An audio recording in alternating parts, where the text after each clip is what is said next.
नमस्कार, आप देख रहे हैं टीवी 9 राजस्थान। मैं हूं अमरीश श्रीवास्तव और ये पीएम शो। आज बात करेंगे कि राजस्थान बीजेपी विधायकों की गुजरात में एक पाठशाला शुरू हुई, जिसमें उन्हें सुशासन, समन्वय और कई सारी चीज़ों के तौर तरीके बताए जाएंगे कि पार्टी की लाइन में कैसे चलना है।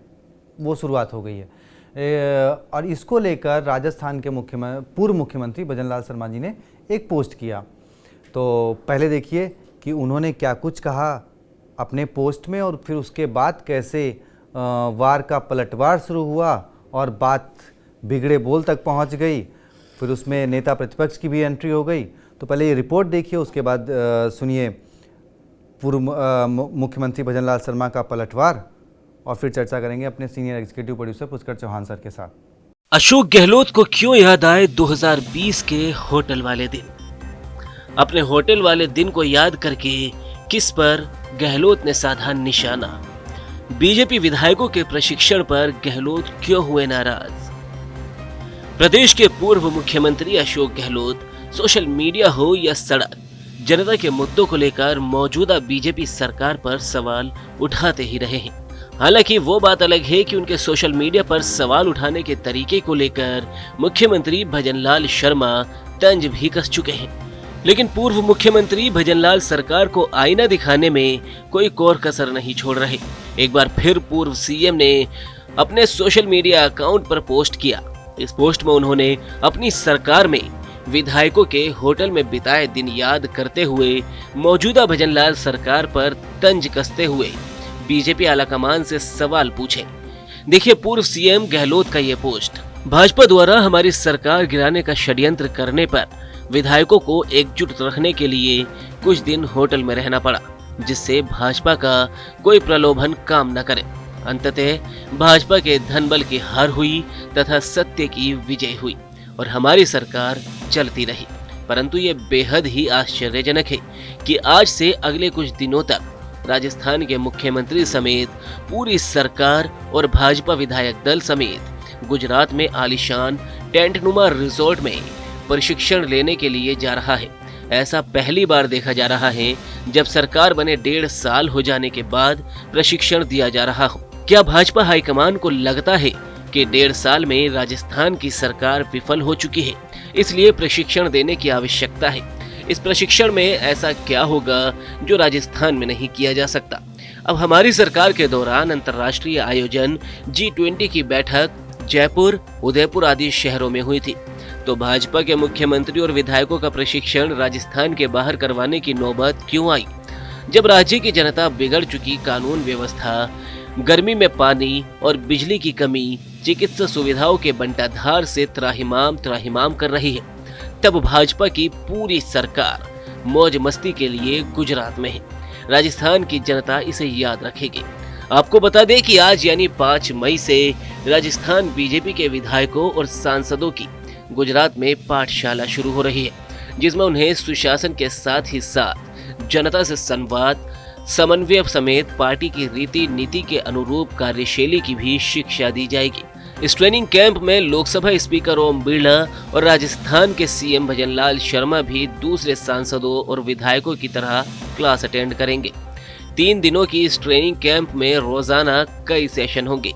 हर सेशन में अलग अलग वक्ता सांसदों और विधायकों को बारीकियां सिखाएंगे। उन्हें संगठन और सरकार को कैसे बेहतर बनाना है और जनता के बीच कैसे दोनों की इमेज बेहतर बनानी है, कार्यकर्ताओं को किस तरह एक्टिव रखना है, इन सभी के बारे में बताया जाएगा। तो सुना आपने कि कैसे अशोक गहलोत जी ने 2020 की याद दिलाते हुए सवाल उठाए, फिर मुख्यमंत्री जी ने उस पर पलटवार किया और उसके जवाब में टीकाराम जूली जी ने क्या कुछ बोला। हमारे पूर्व मुख्यमंत्री ने एक ट्वीट करके कहा है, ट्वीट करके ये कहा है कि हमारी सरकार तो उस समय होटलों में थी और ये लोग गुजरात के अंदर केवड़िया जा रहे हैं। यहाँ के सांसद और विधायक, मैं उनसे कहना चाहता हूं कि आपकी इस मानसिकता को ठीक प्रकार से करिए। आप अपने मानसिक संतुलन को खो बैठे हैं। एक ऐसा व्यक्ति जिसने इस भारत को बनाने में, श्रेष्ठ भारत बनाने में अपना पूरा जीवन लगा दिया। राजस्थान की रियासत नहीं, देश की रियासतों को एक करके उन्होंने एक श्रेष्ठ भारत बनाने का काम किया। ऐसे हम सरदार वल्लभ भाई पटेल जी के उस स्मारक पर जा रहे हैं जहां से यह संदेश मिलता है देश की एकता का, अखंडता का और देश को मजबूत करने का। क्या हम उनके विचारों को संग्रहित नहीं करें, जिनको देश की आजादी से लेकर के देश के उत्थान में कितना बड़ा योगदान रहा। अरे गहलोत साहब, जरा इस देश की भावना और भाव को देखिए, देश के उन समर्पित लोगों को देखिए, देश के उस विचारों को देखिए जो इस मां भारती के लिए अपने आप को सर्वोच्च करना चाहते हैं। अच्छे विचार आपको लेने चाहिए। अगर आप अच्छे विचार लेते तो आपकी ऐसी दुर्गति नहीं होती कि जो पूरे देश के अंदर थी। आप एक दो राज्यों में निहित हो रहे हैं, एक दो राज्यों में सिमट कर रह गए हैं। के अंदर क्या स्थिति रहने वाली उस पर कोई प्लानिंग नहीं है और मौज करने के लिए ट्रेनिंग के नाम पे गुजरात गए हैं। गुजरात में ऐसी कौन सी ट्रेनिंग है? मुख्यमंत्री जी तो सप्ताह में 3 बार जाते हैं। दिल्ली के अंदर गुजरात वालों से ट्रेनिंग लेने के लिए महीने में 3 बार जाते हैं। और मैं समझता हूँ मुख्यमंत्री को पहले ट्रेनिंग दें, फिर मंत्रियों को दें, फिर विधायकों को दें। ये बात कहना चाहता हूँ। ये जो आप देख रहे हैं कि भजनलाल शर्मा के तेवर कहना चाहिए, अब उन्होंने अटैक सीधा करना शुरू कर दिया। आप देखिए सीएम अशोक गहलोत, पूर्व सीएम अशोक गहलोत ने जब 2020 की चर्चा करते हुए, देखिए राजनीतिक तौर पर तो अशोक गहलोत जी का इसमें कोई भी ऐसा वाक्य नहीं है जो नहीं, क्योंकि बोला क्या क्या गया है अशोक गहलोत की सरकार को 23 के चुनाव के समय, आपको याद है? जी सर। पैसा, अटैची, सब कुछ बोला, लाल डायरी, और वो सचिवालय में पैसे मिलने के बाद आप याद कीजिए ना अशोक गहलोत को क्या क्या नहीं बोला गया। तो अशोक गहलोत ने भी फिर वहीं चोट की कि बोले 1.5 साल बाद क्यों सिखाने की जरूरत पड़ रही है। अब इस पे अटैक कौन करे? अभी उस समय तो मान लीजिए राजेंद्र राठौड़ भी नहीं है, सतीश पूनिया भी नहीं है, प्रदेश अध्यक्ष भी नहीं है, ठीक उस समय के। तो बोले कौन? और वसुंधरा जी इस समय अटैक कर नहीं रही हैं सर। उनका अटैकिंग मुझे, और वसुंधरा जी ने आज तक अटैक भी नहीं किया हाँ, फिर गहलोत पे। मुझे वो उनका वही याद आता है जो कोरोना काल में उनकी चर्चा हो रही थी, बोली दोनों के बीच जो समन्वय दिखा विपक्ष और पक्ष में, जो अशोक गहलोत जी वसुंधरा जी के बीच में हुई, तो मुझे लगता है वो कभी उनके मुंह से कभी मैंने अशोक गहलोत या सचिन पायलट के लिए ऐसे वक्तव्यों को नहीं, आप कभी भी वो नाम लेके नहीं। उन्होंने कांग्रेस बोला, उन्होंने कांग्रेस की विचारधारा पे बोला। तो जब वसुंधरा जी बोल नहीं रही थी तो अब कैप्टन तो आप ही हैं इस समय टीम के ना भाई। अगर पूरी एक टीम बीजेपी की मानी जाए तो कैप्टन कौन है इस समय? सीएम कौन है? लेकिन उन विधायकों का। सीएम की इस बॉल को भी बीजेपी कांग्रेस ने जो है बिल्कुल खेल दिया कि भाई पाठशाला आप लगा रहे हो। 45 साल के एक्सपीरियंस को आप 10-15 साल के एक्सपीरियंस से नहीं, 20 साल के एक्सपीरियंस से नहीं कवर कर पाएंगे। आप पहली बार मुख्यमंत्री बने हैं, पहली बार विधायक बने हैं, इससे पहले आप लड़े वो चुनाव हार गए थे। तो आपको ठीक है, लेकिन कोई बात नहीं है, उन्होंने बोला और वो स्टैंड बाय कर रहे हैं। सबसे बड़ी बात ये है, स्टैंड बाय कर जी। दरअसल खबर तो आज ये होनी चाहिए थी वहाँ गए कौन कौन हिस्सा ले रहा है, क्या ले रहा है, लेकिन दोनों, एक ने ट्विटर पर वॉर शुरू किया और वहीं ख़त्म कर लिया। और देखिए अशोक गहलोत जी का गुजरात से पुराना लगाव है जी। इस बार तो कांग्रेस सबसे बुरे दौर में है गुजरात में भी, लेकिन उससे पिछले 22 के चुनाव में अशोक गहलोत का ही जादू था जी। 70+ सीटें आ गई थी कांग्रेस की। अरे एक समय लग रहा था काउंटिंग के समय कहीं पहुंच ना जाए, छू ना ले जादुई आंकड़ा, लेकिन फिर वही सब आप जानते हो, किसी से छुपा नहीं है। लेकिन सर सवाल वही जो कांग्रेस ने अब पलटवार किया है कि भाई एक पूर्व 3 बार के मुख्यमंत्री, वरिष्ठ नेता के लिए जिन शब्दों का यूज किया गया, अब राजनीति में वो नैतिकता बची नहीं जिस नैतिकता पर आप मुझसे टिप्पणी चाह रहे हैं। अब कौन क्या बोल रहा है, सब फ्री फ्लो कैप्टन कुक नमक है जी।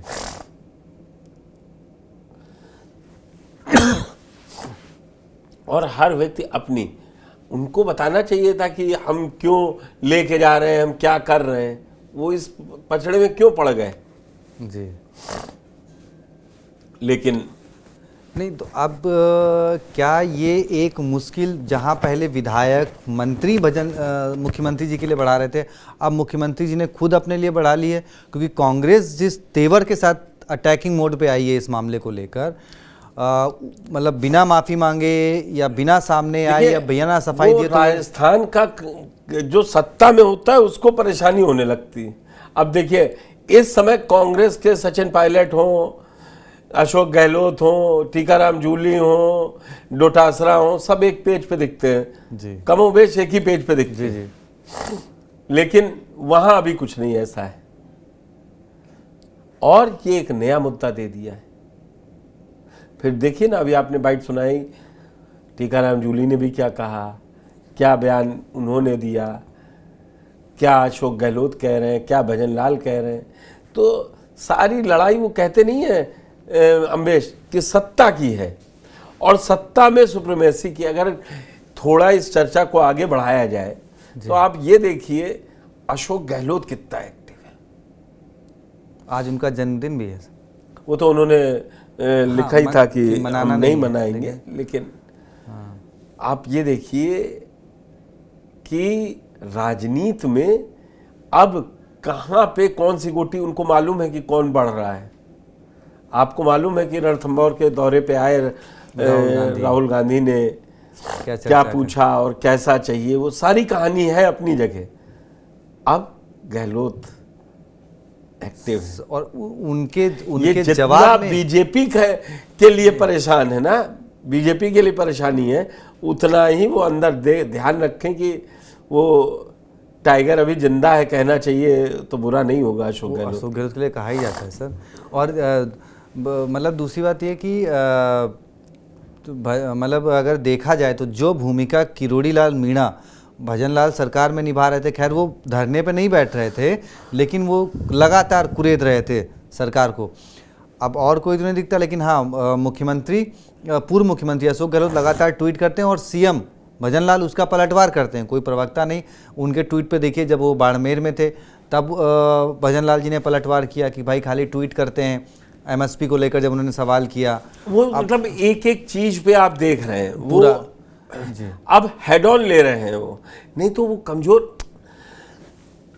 अभी अशोक गहलोत को कोई भी वसुंधरा राजे के अलावा अगर इस बात पे जवाब देता, कायदे से देना तो वसुंधरा जी को चाहिए था, सीधी बात। लेकिन मैंने कहा ना सर, उन लोगों को तो जान गए, ये खुला छोड़ दिया तो ये एक्सेप्टेंस हो जाती है आजकल जी।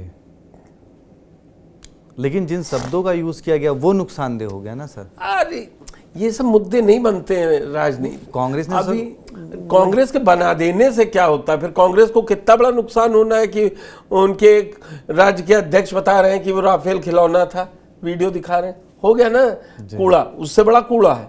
तो राजनीति में कौन कौन किस किस हाँ, ये मुद्दा मुझे लगता है कि जिस तरीके से भजन लाल जी ने काउंटर किया, ये उनको पॉपुलैरिटी दिलाएगा, बोले हाँ अब लड़ रहे हैं बराबर से, शांत नहीं समझो कि पहली बार के चुने हुए मुख्यमंत्री हैं या कांग्रेस के डोटासरा जो कहते हैं कि पर्ची से आए थे, तो न मतलब इसको इसलिए कि भजन लाल शर्मा जी एक अलग लीग पर बैटिंग कर रहे हैं वो। अब लीग पे कह लीजिए, हाँ अब उन्होंने कहा आइए ताबड़तोड़ बल्लेबाजी करनी ही है जी। और यहां से थोड़ा राजनीति भी, सियासत उबलेगी ना जी, नहीं तो फिर सियासत शांत रहेगी तो कैसे काम चलेगा, बताइए आप जी। अब कल आप ये खबर दर्शकों तक पहुंचाएंगे कि पहले ही दिन नहीं पहुंचे 20 विधायक भी। बिल्कुल सर, नज़र है, और हमें लगता है कि कल क्या कुछ रहा, बीजेपी की पाठशाला में कौन से नेताओं को क्या सीख दी गई, किसने क्या कुछ। पहले राधा मोहन दास जी का भी टेंटेटिव प्रोग्राम पता कर लीजिए, वो पहुंच रहे हैं कि नहीं पहुंच रहे हैं। भाई उन्होंने तो सचिन पायलट को लेकर सर जितने संभालते पद प्रभारी का, उसके बाद जो फायर हुए वो तो कोई रुके ही नहीं थे। लेकिन सर उसमें और फिर वो उनको पीछे हटना ही पड़ा अपनी बात से। जी, तो वही बात है ना कि वो इसीलिए तो अब कांग्रेस अटैकिंग मोड में है कि भाई आपके नेता तो बोलते ही बोलते थे, जिनको लेकर आपने पाठशाला लगाई थी, अब आपके मुख्यमंत्री खुद वैसी भाषा बोल रहे हैं और टीकाराम जूली जी बोल रहे हैं कि भाई सबसे पहले तो मुख्यमंत्री जी को सिखाएं, कि उसके बाद फिर विधायक मंत्रियों को, फिर विधायकों को। तो अब पाठशाला में किसी क्लास लगती है, कौन कौन क्लास लेता है, क्या कुछ निकल कर आएगा, उसका लब्बो लुभाव उस मंथन का 3 दिन के आपके सामने ज़रूर रखेंगे। तो बने रहिए TV9 राजस्थान के साथ, देखते रहिए TV9 राजस्थान। बहुत बहुत शुक्रिया, धन्यवाद।